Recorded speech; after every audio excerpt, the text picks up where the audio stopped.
السلام عليكم أصحابتا كحران يوتيوب channel كيغا ميل وليبا أو أد الدنيا دا كتشوكتان ودن وليبا أو أد كسوغنتهين وقت وليبا أو أي إدين تاي صبح قلب هابين أنا هابين إيه تاي أدبان إدين سلامية عاوة وحبادن وإسور دهدين قصوينكي حقا كبحين قصوينكي حقا آدين فرحيوي محاكو قد عاي رالي هذا مشغول كيغا اسكا بدنا قف شخيين واد اسكا تقانان وإن لو عذر دارا عاوة وحن هيا قصة دي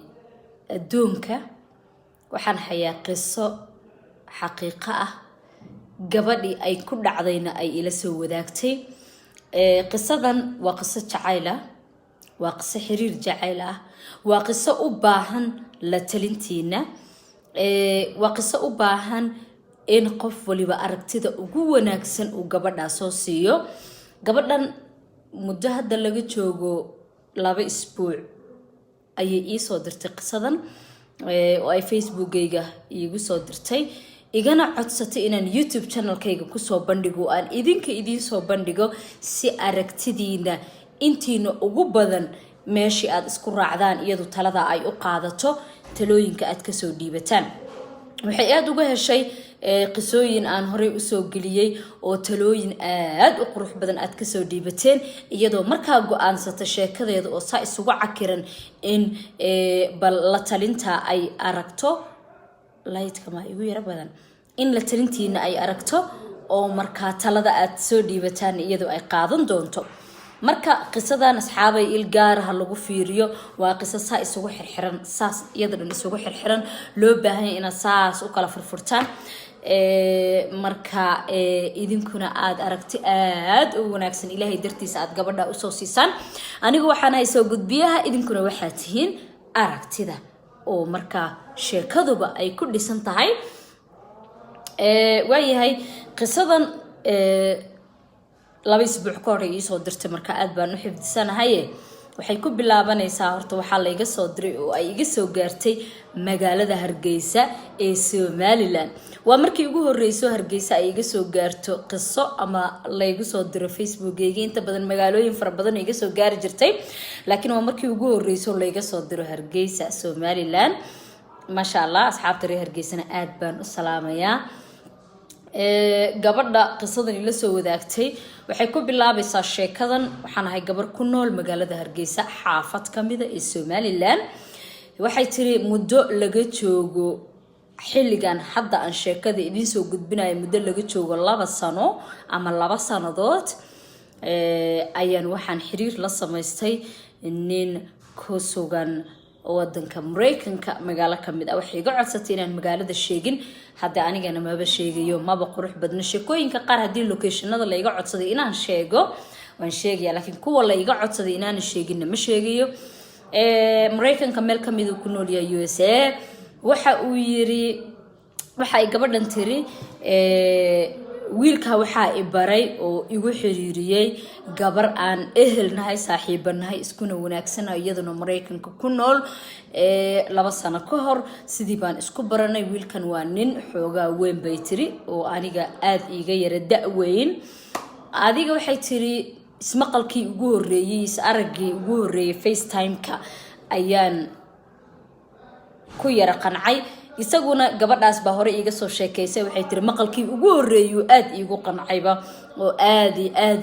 aan u soo jiitay dhahday adiga waxay tiri waxaan isdhahay tiri bal iskala soco waa nin weyne hadaad isfahantaan waka hadaad isfahmi weysaan waad kala haraysaan wax dhiba ma jiro barteeni waa 2 sano ka hor waxay tiri xiriirka ka soo bilownay oo marka xiriirkeenu uu ka soo bilowday waxay tiri waxaan soo seeta dheereyno xiriirkeenu uu soo socdo waxay tiri horto ninkan waxay dhahday wax waliba oo aan uga baahdo waxay doonaan ha noqdaane waxay tiri horaa leega siinay ma lacag ba ma maxay haytay wax la isku xirxiraa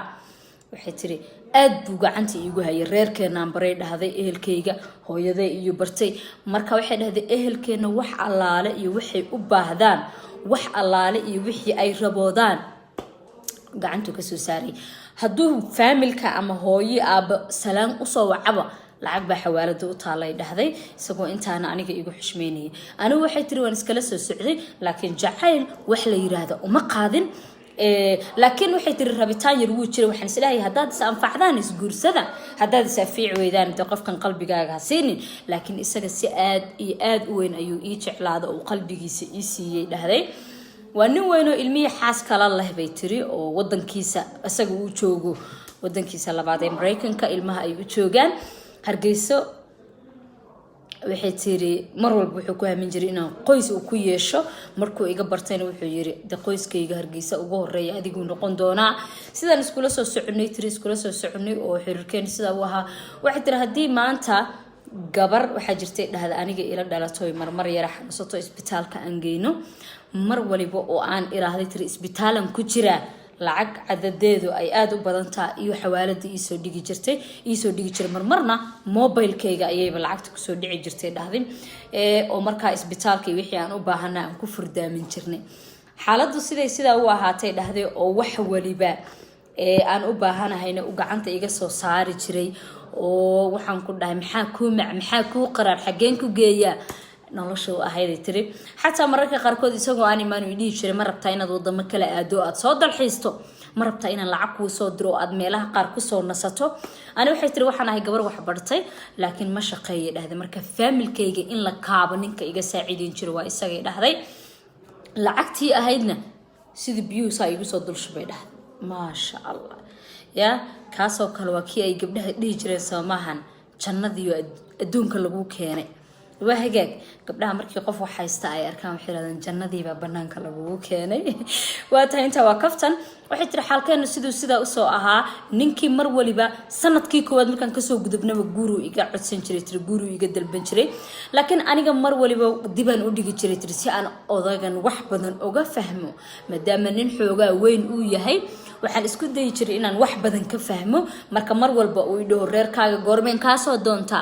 reerkaaga goormeen dhaha gabadhiina isiya dib baan u dhigi jiray adiga 2 sano isa soo xirtay dhahday waaw xiriir 2 sano xogaa waa badan yahay sabahan de ragga qaarna waxa waaye waxay leeyihiin 6 bil iyo 5 bil haduu xiriir ku dhaafo hada xiriir ma aha waxaas 5 bil iyo 6 bil waa in go'aan looga gaaraa bay dhahan waa tahay waxay tiri sidaan saa u soo ahayn bay tiri ba maalmaha kamid ah wuxuu go'aan ku gaar inuu magaalada Hargeysa yimaado waxay tiri dadaal dheer kadib waan celiyo waxaan dhaaniyo bal usug 2 sano inta yaro ka dhiman hays xirteen waxay dhahday wuxuu yiri waxaan rabaa Hargeysa inaan guri kaaga gado guriga Hargeysa aan kaaga gadana adiga aan ku dajiyo fak buu soo yeeray Hargeysa guri ka gatay tiri isla daqiiqadii dhag ayaamayiba Hargeysa markuu saa guri oo gatay tiri odag yaa celinay waaba soo dhaqaaqayba Dubai iga soo wacay tiri wuxuu yiri waan soo dhaqaaqay hadda waa kaas anigu waxaan ku soo jeedaa Hargeysa isdiyaar Britol waan kugu soo aadanahay soo dhaweey qaracani naxdimay tiri odag waaba soo dhaqaaqay waan soo baxay tiri ani gabaran saaxiibanahay iyo gabar kale oo adeerkay dhalaba soo raacnay airportka Hargeysa imaanay Cigaal International markaan saa u nimay waxay tiri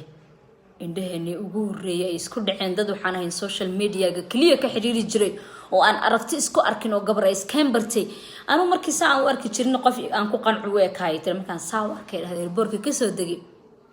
wadnaha la ii dhaafay waxay tiri waaba nin 70kii lugaha la galay haduu 70kii lugaha la galay waa iska caadaysan maahan xaylasho laba adiga ku bartay waayahay waxay tiri waaba nin aad u weyn oo aniga isagaba ay sanado aad u fara badan oo 40kii kor u dhaafay inoo dhaxeeyaan waan naxay tiri because waxay tiri muuqaalkii aan FaceTime-ka ka arki jiray iyo muuqaalkan oo islahaan waayay aad farqo ugu dhaxeeyahay dhahday tan kale waxay tiri inta badan horta muuqaalku ma wada hadli jirnay mar iyo dhifan ku hadli jirnay marka qaar wuxuu dhigi jiray maqalka aynu ka wada hadalno isaguna oday ganacsado iska ahay mashquulkiisa iska badnaa adiga waxay tiri gabadhii adeerkay dhalay ila socotay iyo gabadhii kalaba qaracan bay meel la istaagin oo ma odagan baad rabtaa inaad guursato oo ma odagan baad rabtaa inaad nolol wadaagto haday ku qanacsantahay waa iska caadaysan maaha waxay tiri fag baan la soo dhahnay hotel baan geynay hotel aan dejinay hotel hadaan dejinay waxay tiri tala igu cadaatay 45 sanadood ka badan buu ninkan iga weyn yahay dhahday waa nin aad u weyn oo waxay tiri aniga markaan is eegay isagiina markaan eegay maba isu qalanay dhahday manaba u maleynay xataa reerkeen hadaan horgeeyay inay ogolaanayaan hadda ayaamihii ugu dambeeyay sootay odayaashuba gabdhaha yaryar aroosay ma iska caadiyay waayahay intaaba kaftan waxay dhahday gabadha sheekadan soo dirtay xilligan la marayo ee la taagan yahay ninkii waxa uu ila joogaa magaalada Hargeysa guri buu daraaday u gaday dhahday wuxuu rabaa guriga inaan ku aqal galno oo nolol aan ku wadaagno wax waliba adduun aan u baahanayn hortaydu keenaya halka wuxuu aan ku diidana waa inuu nin aad u weyn yahay oo nin odaya yahay oo 40 sano ka badan aniga iga weyn yahay familkayga inaan horgeeyana aad bay iigu adagtahay nin intaas oo sano iga weyn ninkan intaan lacag ka cuni kara waan ka soo cunay familkayga intuu siin karana wuu siiyay wax aan sameeyo ma aqaan jacayl waaliyo maanta aan u iraahdo ugu sabarna uma qabay dhahday maxaa ila gudboon aan sameeyaa xilligan la marayana isagu waxa uu joogaa magaalada Hargeysa oo uu ku sugan yahay oo hotel magaalada ku yaala uu degan yahay mar walba wuxuu yiraahdaa reerkayga waan baasabaasay waan taqaan samaan waan maaweeliyaa bay tiri marka maxaan sameeyaa go'aan noocee ah ayaan ka qaadan karaa ayay gabadhan soo tiri marka asxaabay waxaan idinka rabaa talada ugu wanaagsan inaad gabadhan soo siisaan aniga farxiya ahaantayda inta badan sheekooyinka waan soo gudbiyaa laakiin talada yare gabadhan aan siinayo waxay tahay abbaaya hadii inta lacag aad ka soo cuntay hadii daraada oo guri ku gaday hadii daraada uu wax walba u sameeyo adduunka aad rabto waxaan ku dhiilaa ha ka labalabeen ninka waa nin aad u wanaagsan iska guurso hadda idin kale taladiina loo baahan yahay oo qisooyinka aan soo gudbiyay talooyinkeena ay ku dhisan yihiin gabadha walaasheena noo soo dirsatay qisadan Hargeysa ku sugan xaaladeeda noloshana ay isku cakiran tahay qofkii nolosha iyo guurka ka raban uu Hargeysa la joogo iyaduna ayaan rabin oo ay leedahay ma rabee maxaan sameeyaa hadda qof lacag fara badan laga cunana waa dareemi kartaan guurna u soo diyaar garoob daraadana guri u gaday waa tahay marka idinka waxaan rabaa inaad talada ugu wanaagsan aad gabadha la soo wadaagtaan aad bad mahadsantiin sida aad channelkayga ugu xiran tihiin haddii qisadan ay ku cajabisay subscribe si raaci